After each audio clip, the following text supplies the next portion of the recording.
just because you can buy it doesn't mean it's a good deal. You can put yourself in a lot of trouble by not following your numbers and not saying to that, budget. So just make sure it makes sense. Don't try to overbid. Your number is what it is. Don't pay extra just to get it, just to have it, because then you're going to put yourself in a really bad spot where you can potentially lose it all. Welcome to the Yacht Captain Investor Podcast. I'm your host, Scott Kidd, where every week we dive deep into conversations with real estate pros, business owners, and maritime professionals about their mindset and journey to success. Please help support us on our journey and our channel by liking, subscribing, and commenting below so we can help you on yours. How you doing today? Scott Kidd, the Yacht Captain Investor Podcast. I have a friend of mine, Joao, on here today. He's talking to me today about multifamily real estate in North Carolina and other parts. How you doing today? I'm good, man. Can't complain. I mean, a little bit of rain, but it'll go away soon. Yeah, the weather always changes. Oh, yeah. For sure. Well, for people that don't or haven't met you before or don't know about you, tell us a little bit about yourself, a little bit of background. So I'm a commercial general contractor licensed in North and South Carolina. I've been doing renovations and single families for quite a few years now.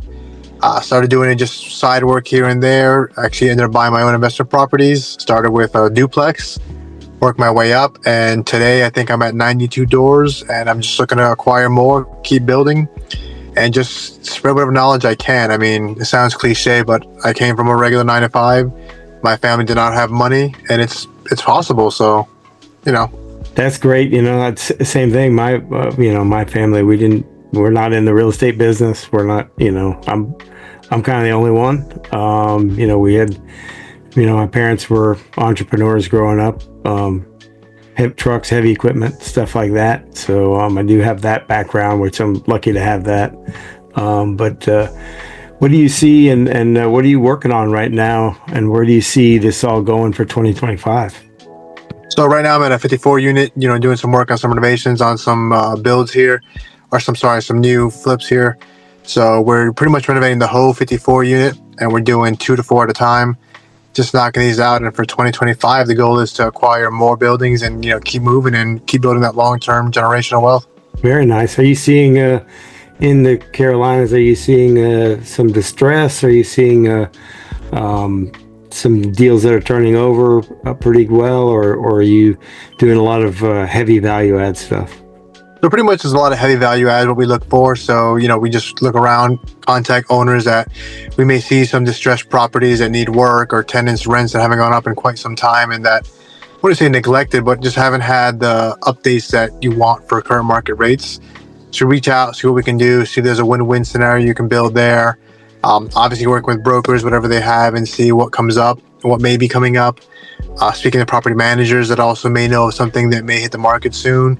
And just seeing what we can buy, something that makes sense for everybody. Would you say you get a lot of your deals from brokers, or is it more property managers, or do you have some pretty good relationships built up with brokers in certain areas?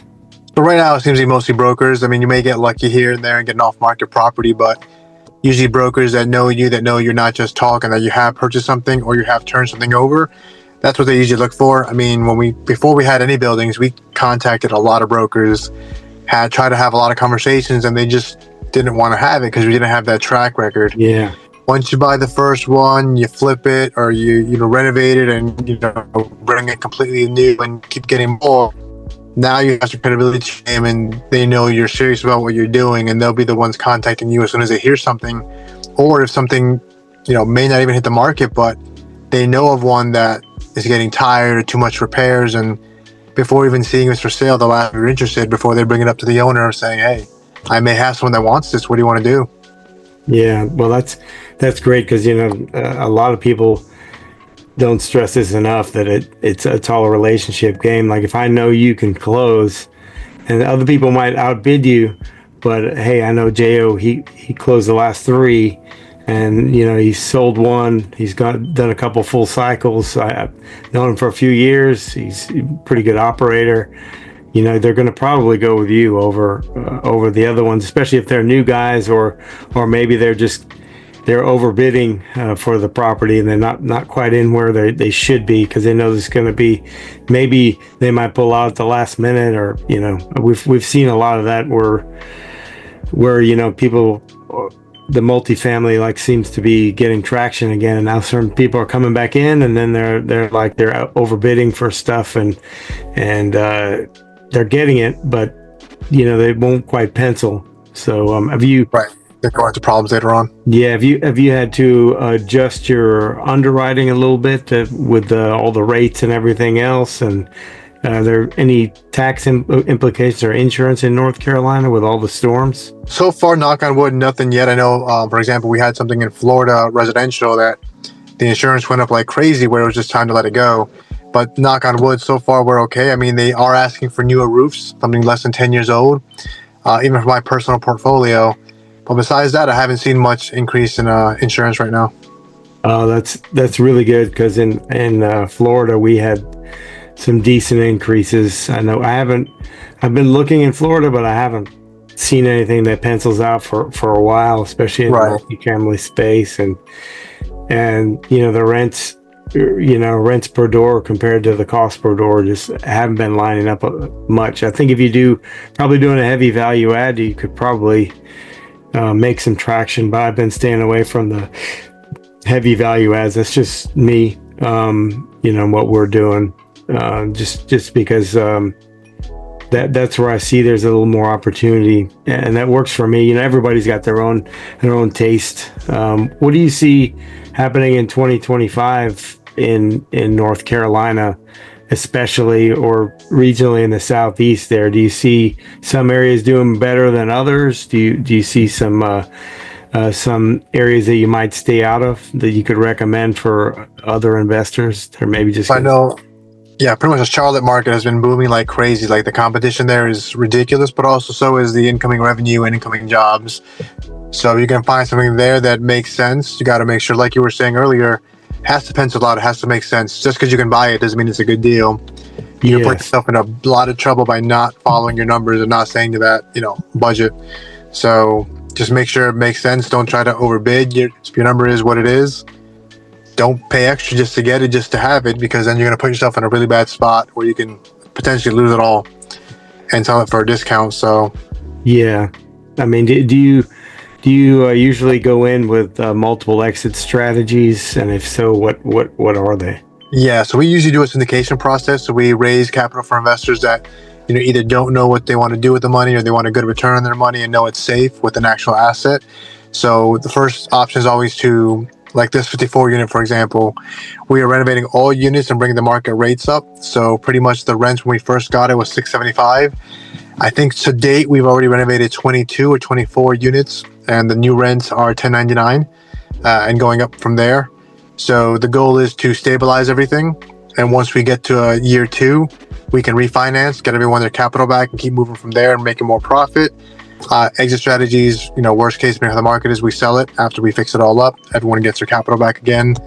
So there's just many options there, but like you said, you have to have more than one. You can't just hope for one. Things go wrong, you got to pivot. Luckily, all the operators here have experience and years in the game, so they know what to do or how to pivot things around. So it's great. I mean, we're getting some apartments turned over for anywhere under $12,000 a unit. Oh, that's pretty good. I mean, in a couple of ones we did in Florida, we penciled out 8 to 10, and it ended up being around 16. Of course, that was during COVID. Right. And the biggest part was getting contractors and supplies, and we had to buy what we could get because things got really short, and Yeah. it was a little bit of wild time. So it seems like things have kind of leveled off a little bit, especially with the supply chain. Have you seen any issues with the tariffs or anything with the cost of your goods or supplies and stuff like that? Any delays or anything like that are affecting what you're doing? So far, luckily, no delays, but I have seen an increase in price of materials. So I used to pay like $9 for a 4x8 sheet of sheetrock, and I think it was 2 days ago I checked, it was at $12. Lumber's going up, so little things are going up. Toilets, I get those all the time for all the units. So I used to pay $89 for 4. Recently, it's gone up to like $99. So I've got to call with my Home Depot rep in the next few days to see what's going on, or maybe there's a typo or something happened.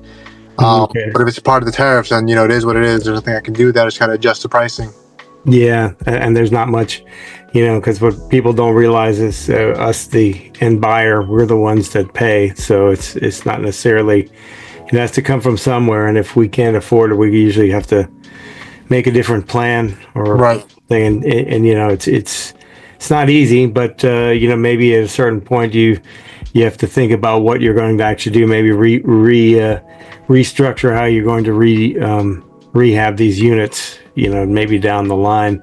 I guess Exactly. maybe hopefully in 6 months it'll all. By then you'll be finished and hopefully you'll be finished and you'll just be moving on and looking at stabilized. Really, how long does it take for, say, turnover? Say once you start to finish, once you start rehabbing a unit to lease up, how long does that usually take you? Usually, for me to do a turnover unit, it takes anywhere from like 6-7 days a unit. And then leasing usually happens during. So we have one that's put to the side as a show unit, if you would.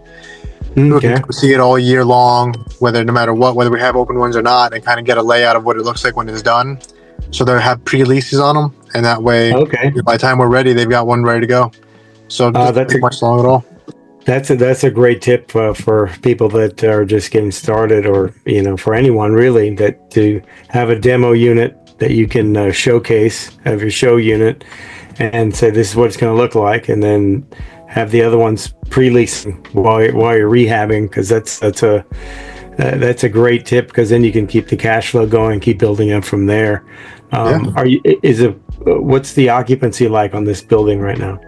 So as of today, I think we're at 88%. I've only got 4 units empty. No, 3 units empty right now.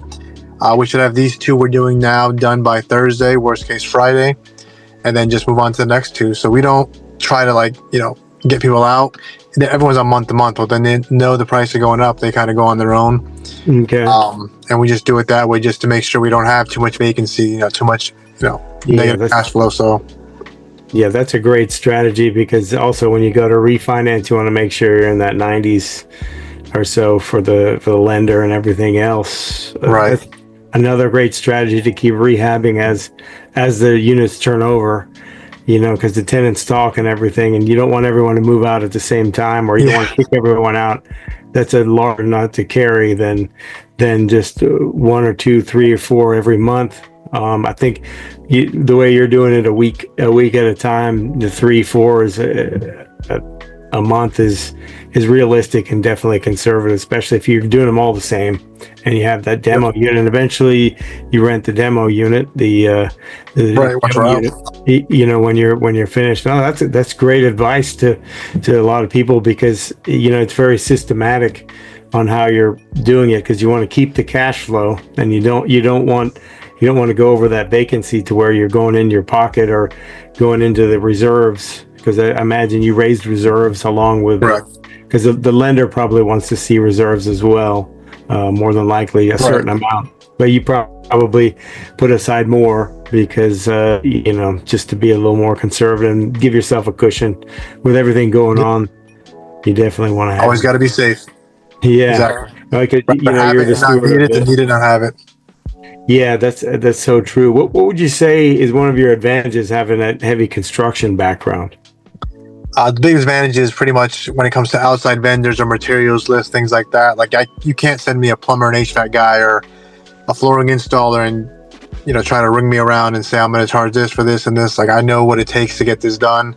I don't need these 3 items. Take these off, or I don't need all that. Just give me a straight up price for this, and it helps save money overall. I mean, one of the first buildings we bought, it's on closing day, maybe 3 hours after closing, the main pipe for the building burst, and it affected everyone's water pressure. So everyone had running water, but it was the weakest pressure ever. And so we went and got some bids to get it done, and I think 4 plumbers came out. They were ranging in the 16 to 17,000 range. So we asked for like an itemized list. And with my background, I looked at it and I just told them, I know where the water is coming out of, because the ground is raising, the grass is, water's coming out. So sort of this area, and it's probably just the main pipe. I know it's not from the city because it's not from the sidewalk. It's on our property. So we need to excavate this, see what it is, and fix it. And End of the day, we ended up paying like I think $3,500. So my partners didn't know that in depth of what needs to be taken out, but they were happy to have me on the team because we 10 grand right there and got it addressed. Well, yeah, and the probably speed of execution was much faster because you probably, I mean, type of person I am as well. You just get a couple guys out, start digging, and then by the time the contractor shows up, they're down to the pipe.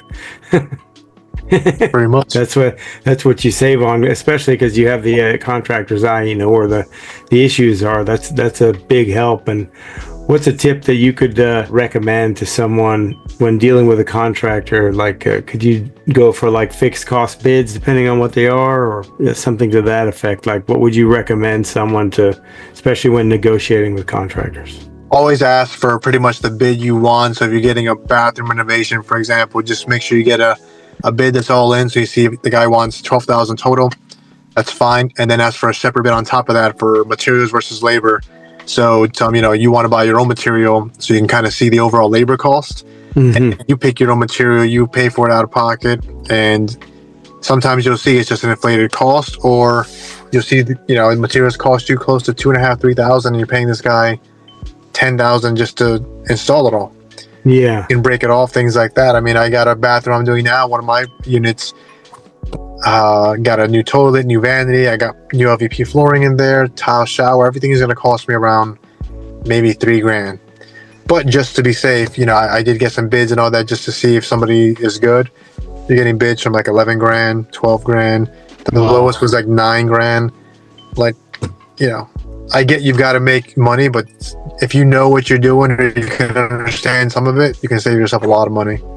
Well, yeah, and the person that you're dealing with, if they realize you have a construction background, somebody like me would, if I was redoing them, I'd say, well, this guy knows what he's doing. Hey, if I do this one for at a good price, can I do a bunch of, can I do all of them, or whatever, you get the big.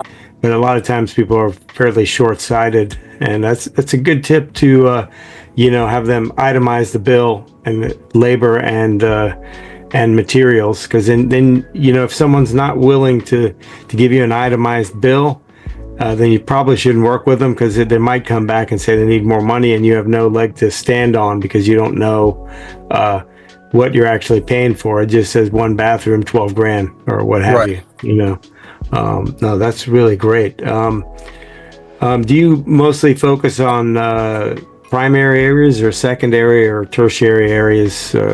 Primary, secondary, or tertiary areas in Carolina? Well, like just primary and secondary, pretty much wherever there's work coming within like 40 minutes to an hour of some kind of employment industry or drivable distance. It's like Charlotte, for example, about an hour out of there is Gaffney, South Carolina. That's where I buy some single families here and there because it's, within the border. It's only 45 minutes away. Nice. And I used to make that drive all the time when I lived in Jersey. That's standard for me. Yeah, that's 4 miles. Yeah, some people like to live in the city you work, but if you get a new job or transfer, what then? So I like to get within, close to those big areas, drivable distance. So I know there'll always be some kind of demand there. Yeah, no, that's great. Have you looked at any other areas outside of the Carolinas, or this like your sweet spot kind of for now? So I'm in the focus right now of getting my commercial GC license for Georgia and Tennessee. Okay. They are kind of in the area as well. They're drivable for me, and just to expand the market and see what else is out there and see how much further we can get. Yeah, I think you're in a very good place, because those states in general, the cost of housing and cost of goods and everything are generally pretty affordable. Oh yeah, and the general house price to rent is pretty good.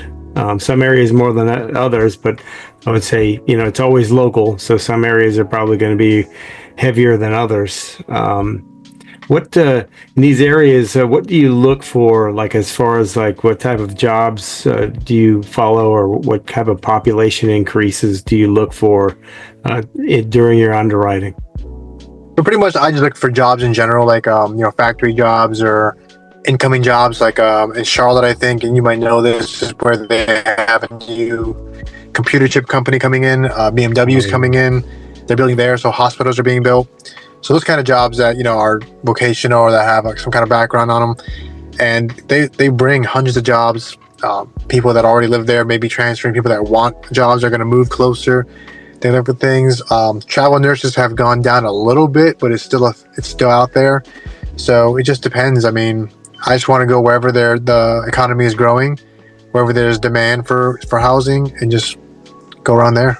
Yeah, that's a good advice, because we're going heavily on Texas, especially Dallas in particular, and I've been following what I used for what I do. Is a lot of what I did was I followed a lot where the tech was moving, because Right. like these chip factories are probably going to be all over the place, and they, for the construction and everything else, while maybe once they're finished they might not be as many jobs, but all the other, those professional engineering type jobs will support a host of other jobs. So Yeah. you're going to bring a lot of jobs to the area. And what would you say is your niche, as far as like gives you the advantage of over other investors?